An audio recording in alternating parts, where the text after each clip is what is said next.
The Hugo Spritz. It's refreshing, floral and a bit stuffy. If it was a person, they went to private school, read Tatler magazine, attend the Henley Regatta and wear red chinos. Okay, so this is another Spritz drink, so it's just like its sibling, the Aperol Spritz. And you often find it drank on terraces while the sun's out, drank by a load of extras who look like they belong in the Riot Club or Downton Abbey. The ingredient lineup, we've got Prosecco, St Etienne, mint and lemon. Now I'm going to make this how I like it. Personally, I find St Etienne can be a bit unbearable in high doses. If you like drinking flowers, go ahead and up the quantity. Okay, start this by adding some ice to your glass. Okay, then add 4 ounces, that's 120ml of Prosecco.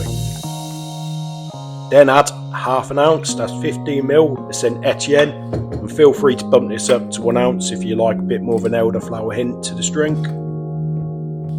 Now the Hugo Spritz traces its roots to South Tyrol in northern Italy. It was created by Roland Gruber in the 2000s, and I didn't realise Hans and Simon had another brother.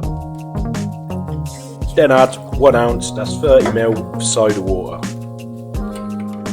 Now give this a light stir. Grab a sprig of mint and give it a slap to wake up the oils. Then garnish with a slice of lemon, or a slab in this case. Okay, now the verdict.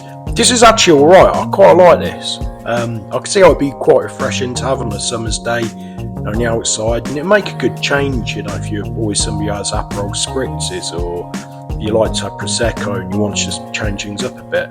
You want a bit more floral, as I said, add more St Germain. Yeah, quite decent, suggest you try it out.